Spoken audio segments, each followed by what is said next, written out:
ನಮಸ್ಕಾರ ಫ್ರೆಂಡ್ಸ್, ರಕ್ಷಿ ಸಿರಿಮನೆ ಚಾನಲ್ಗೆ ನಿಮಗೆಲ್ರಿಗೂ ಸ್ವಾಗತ ಸುಸ್ವಾಗತ. ಐ ಹೋಪ್ ನೀವೆಲ್ಲರೂ ಚೆನ್ನಾಗಿದ್ದೀರಾ ಅಂತ ಭಾವಿಸ್ತೀನಿ. ನಾನು ಚೆನ್ನಾಗಿದ್ದೀನಿ ಫ್ರೆಂಡ್ಸ್.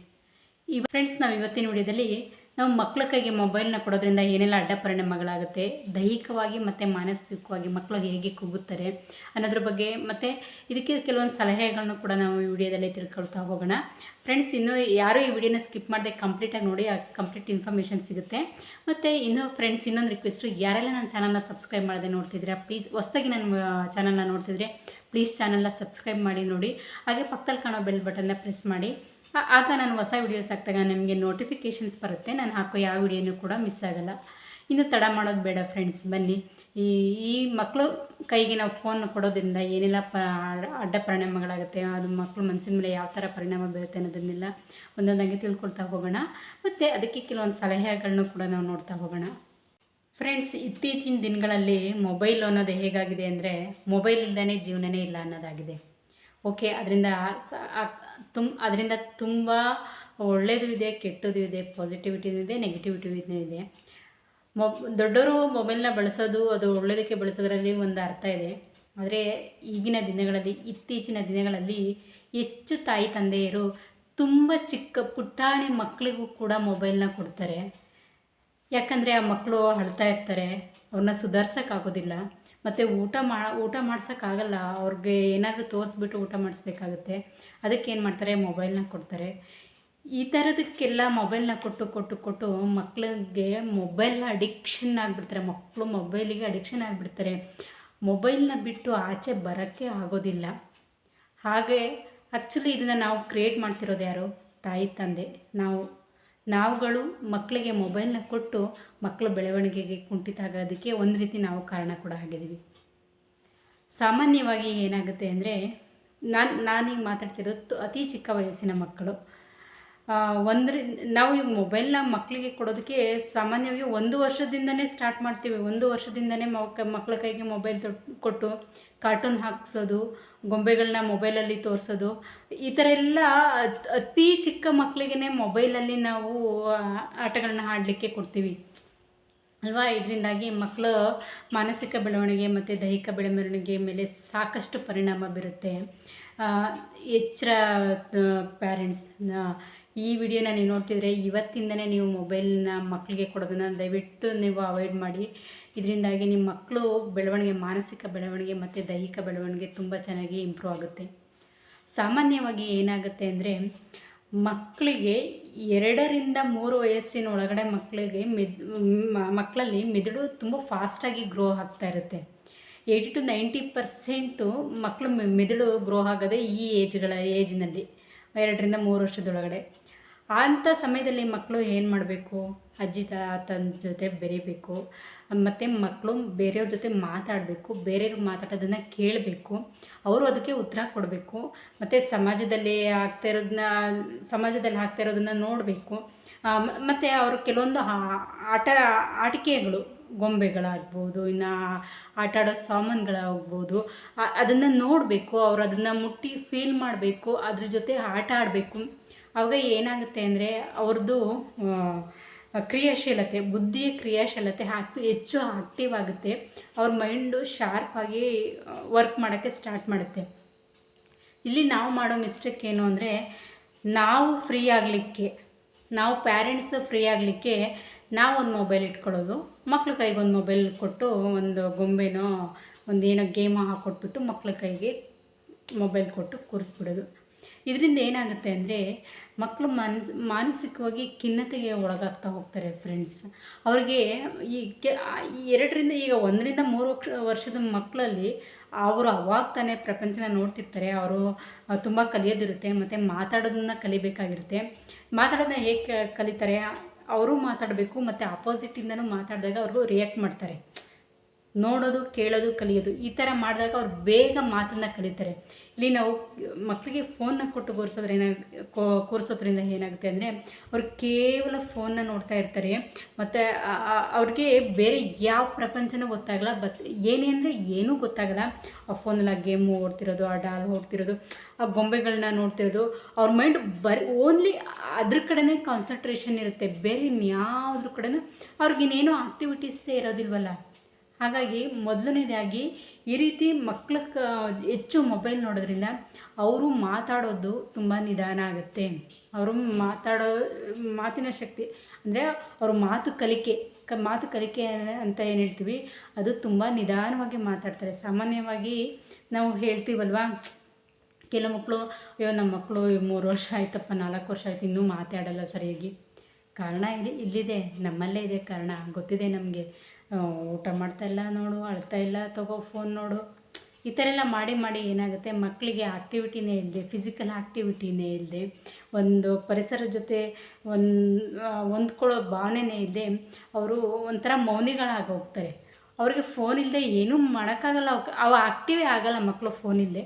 ಆ ಥರ ಸಿಚುವೇಶನ್ಸ್ನ ಪೇರೆಂಟ್ಸ್ ಆಗಿರೋ ನಾವೇ ಮಕ್ಕಳಿಗೆ ಕ್ರಿಯೇಟ್ ಮಾಡಿಕೊಡ್ತಾಯಿದ್ದೀವಿ ಫ್ರೆಂಡ್ಸ್. ಹಿಂದೆ ತುಂಬು ಕುಟುಂಬ ಇರ್ತಿತ್ತು. ಅದರಲ್ಲಿ ಅಪ್ಪ ಅಮ್ಮ, ಅಜ್ಜಿ ತಾತ, ಆಂಟಿ ಅಂಕಲ್ಲು, ಅಕ್ಕ ತಂಗಿ, ಅಣ್ಣ ತಮ್ಮ, ಚಿಕ್ಕಪ್ಪನ ಮಗ, ದೊಡ್ಡಪ್ಪನ ಮಗ, ಅತ್ತೆ ಮಾವ, ಹೀಗೆ ತುಂಬು ಕುಟುಂಬ ಇರ್ತಿತ್ತು. ಆ ತುಂಬು ಕುಟುಂಬದೊಳಗೆ ಒಂದು ಮಗು ಎಲ್ಲರ ಕೈ ತೊಳಲು ಮಲಗ್ತಿತ್ತು, ಎಲ್ಲರ ಕೈ ತೊಳಲು ಆಡ್ತಾಯಿತ್ತು, ಎಲ್ಲರ ಜೊತೆನೂ ಬೆರೀತಿತ್ತು, ಎಲ್ಲರ ಜೊತೆನೂ ಮಾತಾಡ್ತಿತ್ತು, ಎಲ್ಲರೂ ಮಾತಾಡೋದನ್ನು ಕೇಳಿಸ್ಕೊತಾ ಇತ್ತು. ಮತ್ತು ಹಂಗಾಗಿ ಏನಾಗ್ತಿತ್ತು, ಮಗುಗೆ ಯಾವುದೇ ಮೊಬೈಲ್ ಬೇಕಾಗಿರಲಿಲ್ಲ. ಇವಾಗ ಯಾವ ತಂದೆ ತಾಯಿನೂ ಮೊಬೈಲ್ ಕೊಡಬೇಕು ಅನ್ನಿಸ್ತಿಲ್ಲ ಅಂತಲೂ ಹೋಗ್ತಾ ಇರಲಿಲ್ಲ. ಬಿಕಾಸ್ ಯಾಕಂದರೆ ಒಬ್ಬರಾದ್ಮೇಲೆ ಒಬ್ಬರು ನೋಡ್ಕೊಳ್ಳೋರು, ಇಲ್ಲ ಅಜ್ಜಿ ತಾತ ನೋಡೋರು, ಇಲ್ಲ ಅಣ್ಣ ಅಕ್ಕ ಎತ್ಕೊಳ್ಳೋರು, ಅಥವಾ ಚಿಕ್ಕಮ್ಮ ಚಿಕ್ಕಪ್ಪ ಇನ್ಯಾರೋ ಇರೋರು ಆ ಮಗುನ ಎತ್ತವರು ಆಡಿಸೋರು. ಒಂದು ಊಟ ತಿನ್ನಿಸ್ಬೇಕು ಅಂದರೆ ಅವ್ರ ಸಹಾಯದಿಂದ ಊಟ ತಿನ್ನಿಸ್ತಾಯಿದ್ರು. ಮತ್ತು ಅಲ್ಲಿ ಈಗ ಫಾರ್ ಎಕ್ಸಾಂಪಲ್ ನಾವು ಒಂದು ಊಟ ತಿನ್ನಿಸ್ಬೇಕು ಅಂದರೆ ಚಂದಮಾಮನ ತೋರಿಸಿ ತಿನ್ನಿಸ್ಬೇಕು, ಒಂದು ಅಕ್ಕಿ ಪಕ್ಷಿಗಳನ್ನು ನೋಡಿ ತಿನ್ನಿಸ್ಬೋದು. ಅಥವಾ ನಮ್ಮ ಮುಂದೆ ಒಂದು ಗೊಂಬೆಗಳನ್ನ ಆಟದ ಸಾಮಾನುಗಳನ್ನ ಇಟ್ಕೊಂಡು ಅವುಗಳನ್ನು ತೋರಿಸ್ಕೊಂಡು ಆ ಮಕ್ಳ ಮೈಂಡ್ನ ಆ ಕಡೆ ಡೈವರ್ಟ್ ಮಾಡಿಕೊಂಡು ನಾವು ಊಟನ ತಿನ್ನಿಸ್ಬೋದು. ಈ ಥರ ಎಲ್ಲ ಹಿಂದೆ ಆಗ್ತಾಯಿತ್ತು. ಬಟ್ ಇವಾಗ ದಿನಗಳು ಕಳೆದಂತೆ ಏನಾಗ್ತಿದೆ, ಫ್ಯಾಮಿಲಿಗಳು ಚಿಕ್ಕದಾಗ್ತಿದೆ, ನ್ಯೂಕ್ಲಿಯರ್ ಫ್ಯಾಮಿಲಿಗಳಾಗ್ತಾಯಿದೆ. ಇಲ್ಲಿ ಏನಾಗುತ್ತೆ, ಓನ್ಲಿ ಅಪ್ಪ ಅಮ್ಮ ಮಕ್ಕಳು ಇಷ್ಟೇ ಇರ್ತಾರೆ. ಮತ್ತು ಜೊತೆಗೆ ಏನಾಗುತ್ತೆ, ತಾಯಿ ತಂದೆ ಅಪ್ಪ ಅಮ್ಮ ಇಬ್ಬರು ಕೆಲ್ಸಕ್ಕೆ ಹೋಗಬೇಕಾಗುತ್ತೆ. ಮಗುನ ಒಂದು ಬೇಬಿ ಸಿಟ್ಟಿಂಗು ಬಿಟ್ಟು ಹೋಗ್ತಾರೆ, ಬೇಬಿ ಕೇರ್ಗೋ ಬೇಬಿ ಸಿಟ್ಟಿಂಗು ಬಿಟ್ಟು ಹೋಗ್ತಾರೆ.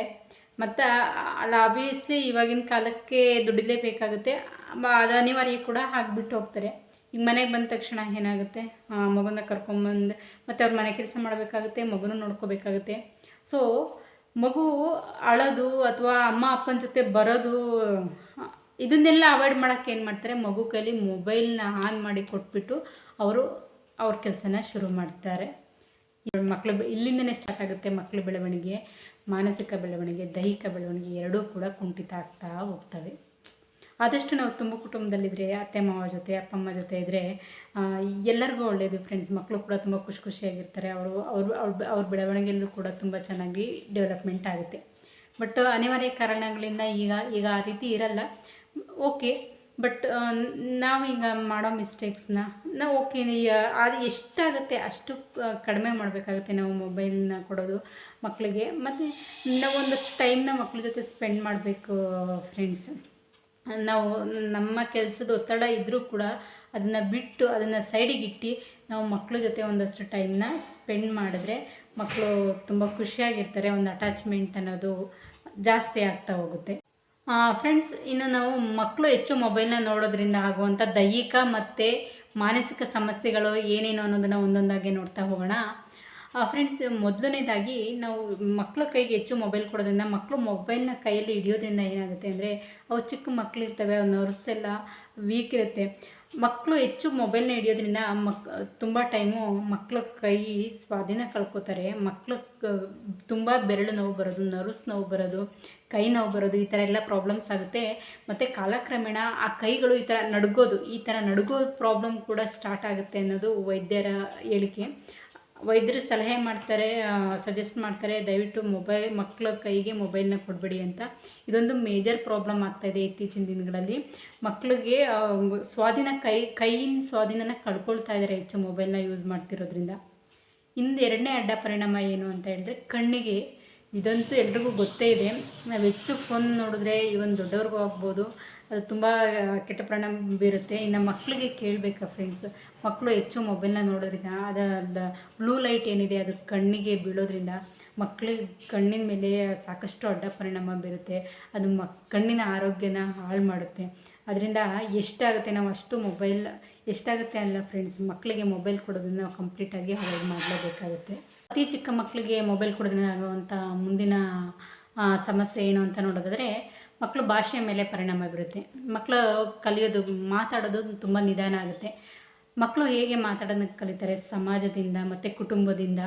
ಅವರು ಅದನ್ನು ನೋಡಿ ಕೇಳಿ ಮಾತಾಡೋದನ್ನು ಕಲಿತಾರೆ. ಕೇವಲ ಮೊಬೈಲ್ ನೋಡಿಕೊಂಡು ಕೂತ್ಕೊಳ್ಳೋದ್ರಿಂದ ಅಂದರೆ ಒನ್ ಸೈಡ್ ಆಗುತ್ತೆ. ಬರೀ ಅವರು ಅಲ್ಲಿಂದ ಕೇಳಿಸ್ಕೊಳ್ತಿರ್ತಾರೆ, ಈ ಕಡೆಯಿಂದ ಆಪೋಸಿಟಿಂದ ಏನೋ ಆನ್ಸರ್ ಮಾಡೋಕ್ಕಾಗ್ತಿಲ್ಲ ಅವ್ನು. ಸೊ ಹಾಗಾಗಿ ಏನಾಗುತ್ತೆ, ಇದು ಮಕ್ಕಳ ಭಾಷೆಯ ಕಲಿಕೆಗೆ ಪರಿಣಾಮ ಆಗುತ್ತೆ. ಈ ಮಕ್ಕಳು ಮಾತು ಕಲಿಯೋದು ತುಂಬ ನಿಧಾನ ಆಗುತ್ತೆ. ಮತ್ತು ಅವ್ರ ಬ್ರೈನು ಅಲ್ಲೇ ಸ್ಟ್ರಕ್ ಆಗೋ ಚಾನ್ಸಸ್ ಕೂಡ ಅತಿ ಹೆಚ್ಚಿರುತ್ತೆ. ಅದರಿಂದಾಗಿ ನಾವು ಕುಟುಂಬದಲ್ಲಿರೋರು ಆದಷ್ಟು ಮಕ್ಕಳನ್ನ ಮಾತಾಡಿಸ್ತಾ ಇರಬೇಕು. ಅವಾಗವಾಗ ಹೆಚ್ಚು ಅಳ್ಬೋದು, ಹತ್ರ ಪರವಾಗಿಲ್ಲ, ನಾವು ಅವ್ರ ಜೊತೆ ಸ್ಪಂದಿಸ್ತಾ ಇರಬೇಕು. ನಾವು ಮೊಬೈಲ್ನ ತೋರಿಸ್ತಾನೆ ಊಟ ತಿನ್ನಿಸೋದು ಆಗಿರ್ಬೋದು, ಮತ್ತು ಅವರ ಅಳೋದನ್ನು ಅವಾಯ್ಡ್ ಮಾಡೋದಕ್ಕೆ ಮೊಬೈಲ್ ತೋರಿಸ್ತಾನೆ ಹೇಗೆಲ್ಲ ನಾವು ಮೊಬೈಲ್ ತೋರಿಸ್ತಾನೆ ಮಕ್ಕಳನ್ನ ಬೆಳೆಸಬೇಕು ಅನ್ನೋದನ್ನು ನಾವು ಪ್ಯಾರೆಂಟ್ಸ್ ಆದವರು ನೋಡಬೇಕಾಗುತ್ತೆ ಫ್ರೆಂಡ್ಸ್. ಮುಂದಿನ ಸಮಸ್ಯೆ ಏನು ಅಂತ ನೋಡಿದ್ರೆ, ಇದು ನಮಗೆ ಮಕ್ಕಳ ನಿದ್ರೆ ಮೇಲೆ ಪರಿಣಾಮನ ಬೀರುತ್ತೆ. ಈ ಮೊಬೈಲ್ನ ನೋಡೋದ್ರಿಂದ ಆ ಮೊಬೈಲಿಂದ ಬರುವಂಥ ಬ್ಲೂ ಲೈಟ್ ಅಂತ ಏನು ಹೇಳ್ತೀವಿ, ಅದು ಮಕ್ಕಳ ಮೈಂಡಿಗೆ ಒಂದು ಕೆಟ್ಟ ಪರಿಣಾಮನ ಬೀರುತ್ತೆ ಅಂತ ಹೇಳ್ಬೋದು. ನೆಕ್ಸ್ಟ್ ಸಮಸ್ಯೆ ಬಂದು ನಿದ್ರೆ ಸಮಸ್ಯೆ ಬರುತ್ತೆ. ಈ ಮಕ್ಕಳು ಹೆಚ್ಚು ಫೋನ್ ನೋಡೋದ್ರಿಂದ ಹೆಚ್ಚು ನಿದ್ರೆ ಮಾಡಲಿಕ್ಕೆ ಆಗಲ್ಲ. ಫೋನಿಂದ ಬರುವಂಥ ಬ್ಲೂ ಲೈಟ್ ಏನಿದೆ ಅದು ಮಕ್ಕಳ ಕಣ್ಣಿಗೆ ಮತ್ತು ಬ್ರೈನಿಗೆ ಹೆಚ್ಚು ಅಡ್ಡ ಪರಿಣಾಮನ ಬೀರುತ್ತೆ. ಕಾಲಕ್ರಮೇಣ ಮಕ್ಕಳು ನಿದ್ದೆ ಮಾಡೋದು ಕಡಿಮೆ ಆಗ್ತಾ ಹೋಗುತ್ತೆ. ಇದರಿಂದಾಗಿ ಮಕ್ಕಳು ಬೆಳವಣಿಗೆ, ಮಾನಸಿಕ ಬೆಳವಣಿಗೆ ಮತ್ತು ದೈಹಿಕ ಬೆಳವಣಿಗೆ ಮತ್ತು ಕಲಿಯೋದು, ಗ್ರಹಿಸೋದು ಇದ್ರ ಮೇಲೆಲ್ಲ ಇಂಟ್ರೆಸ್ಟ್ ಮಕ್ಕಳಿಗೆ ಕಡಿಮೆ ಆಗ್ತಾ ಬರುತ್ತೆ.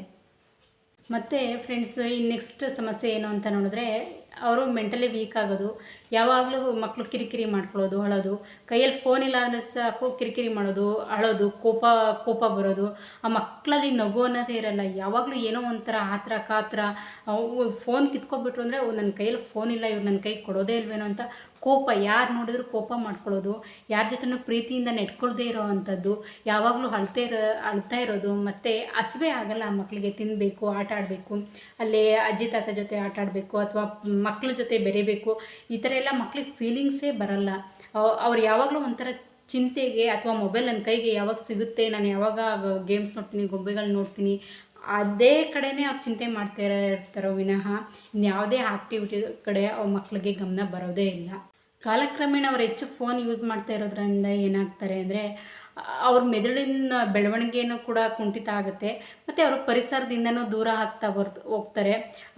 ಅವ್ರಿಗೆ ಯಾವುದೇ ಭಾವನೆಗಳು ಬರಲ್ಲ, ಮತ್ತು ಕ್ರಿಯಾಶೀಲತೆ ಮತ್ತು ಯಾವುದ್ರ ಬಗ್ಗೆನೂ ಇಂಟ್ರೆಸ್ಟ್ ಇರಲ್ಲ. ಓದಬೇಕು, ಆಟ ಆಡಬೇಕು, ಮತ್ತು ಮಕ್ಕಳ ಜೊತೆ ಮತ್ತು ಸ್ಕೂಲ್ಗೆ ಹೋಗಬೇಕು ಅಂದ್ರೂ ಕೂಡ ಬಲವಂತಕ್ಕೆ ಹೋಗಬೇಕಾಗುತ್ತೆ, ಬಲವಂತಕ್ಕೆ ಓದಬೇಕಾಗುತ್ತೆ. ಈ ಥರ ಎಲ್ಲ ಸಮಸ್ಯೆಗಳನ್ನ ಮಕ್ಕಳು ಫೇಸ್ ಮಾಡ್ತಾರೆ. ಹೀಗೆ ಫ್ರೆಂಡ್ಸ್, ಮಕ್ಕಳ ಕೈಗೆ ನಾವು ಫೋನ್ನ ಕೊಡೋದ್ರಿಂದ ಸಾಕಷ್ಟು ಸಮಸ್ಯೆಗಳನ್ನ ಮಕ್ಕಳು ಅನುಭವಿಸ್ಬೇಕಾಗುತ್ತೆ. ಒಂದು ರೀತಿ ನಾವು ಇದಕ್ಕೆ ತಾಯಿ ತಂದೆನೇ ಕಾರಣ ಆಗ್ತೀವಿ. ನಾವು ಮೊಬೈಲ್ನ ನೋಡೋದಕ್ಕೆ ಹೋಗಿ ನಾವು ಮೈಂಡ್ನ ರಿಲೀಫ್ ಮಾಡ್ಕೊಳ್ಳೋಕ್ಕೋಸ್ಕರ ಮಕ್ಕಳ ಕೈಗೂ ಫೋನ್ನ ಕೊಟ್ಬಿಟ್ಟು ಮಕ್ಕಳ ಬೆಳವಣಿಗೆಗೆ ಕುಂಠಿತ ಆಗೋದಕ್ಕೆ ನಾವು ಒಂದು ರೀತಿ ಕಾರಣ ಆಗ್ತೀವಿ. ಅದರಿಂದಾಗಿ ಆದಷ್ಟು ನಾವು ಫೋನ್ನ ಅತಿ ಕಡಿಮೆ ಅವಶ್ಯಕತೆ ಇದ್ದಾಗ ಮಾತ್ರ ಬಳಸಿ, ಮಕ್ಕಳ ಜೊತೆ ಹೆಚ್ಚು ಟೈಮ್ನ ಸ್ಪೆಂಡ್ ಮಾಡಿ. ಇದರಿಂದಾಗಿ ಮಕ್ಕಳು ಬುದ್ಧಿ, ದೈಹಿಕವಾಗಿ, ಮಾನಸಿಕವಾಗಿ ಒಳ್ಳೆಯ ಬೆಳವಣಿಗೆ ಆಗುತ್ತೆ. ಮತ್ತು ಅವರೆಲ್ಲರ ಜೊತೆನೂ ಹೊಂದ್ಕೋತಾರೆ, ಪರಿಸರದ ಜೊತೆನೂ ಕೂಡ ಹೊಂದ್ಕೋತಾರೆ. ಇದು ನಮ್ಮ ಕೈಯಲ್ಲೇ ಇದೆ. ಹಾಗಾಗಿ ನಾವು ಆದಷ್ಟು ಹೆಚ್ಚು ನಾವು ಮಕ್ಕಳ ಜೊತೆ ಬೆರೆಯೋದನ್ನು ನಾವು ಕಲ್ತ್ಕೊಳ್ಳೋಣ ಫ್ರೆಂಡ್ಸ್. ಮತ್ತು ಅವರಿಗೆ ಊಟ ಮಾಡಿಸುವಾಗ ಫೋನನ್ನೇ ತೋರಿಸಿ ಊಟ ಮಾಡಿಸೋ ಒಂದು ಅಭ್ಯಾಸನ ನಾವೇ ಮಾಡಿಸಿದ್ದೀವಿ. ಅದನ್ನು ಆದಷ್ಟು ನಾವು ಕಡಿಮೆ ಮಾಡಬೇಕಾಗುತ್ತೆ. ಅದನ್ನು ಬಿಟ್ಟು ಆಟದ ಸಾಮಾನುಗಳನ್ನ ನಾವು ಮಕ್ಕಳ ಮುಂದೆ ಇಟ್ಟು ಆ ಮಕ್ಕಳು ಸಾಕಷ್ಟು ಇವಾಗಂತೂ ವೆರೈಟಿ ಆಟದ ಸಾಮಾನುಗಳಿದೆ, ಆಟದ ವಸ್ತುಗಳಿದೆ.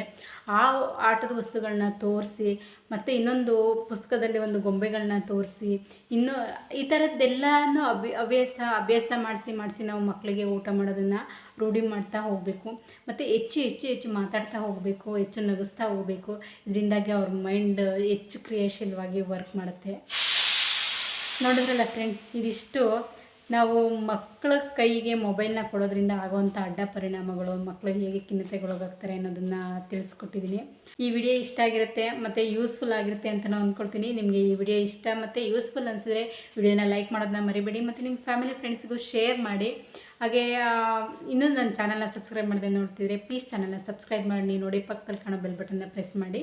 ಇದರಿಂದಾಗಿ ಹೊಸ ವೀಡಿಯೋಸ್ ಆಗ್ತಾಗ ನೋಟಿಫಿಕೇಷನ್ಸ್ ಬರುತ್ತೆ. ನೆಕ್ಸ್ಟ್ ವೀಡಿಯೋದಲ್ಲಿ ಇದೇ ಥರ ಇನ್ನೊಂದು ಒಳ್ಳೆಯ ಇನ್ಫಾರ್ಮೇಷನ್ ಜೊತೆ ನಿಮ್ಮ ಮುಂದೆ ಬರ್ತೀನಿ ಫ್ರೆಂಡ್ಸ್. ಅಲ್ಲಿವರೆಗೂ ಟೇಕ್ ಕೇರ್, ಬಾಯ್.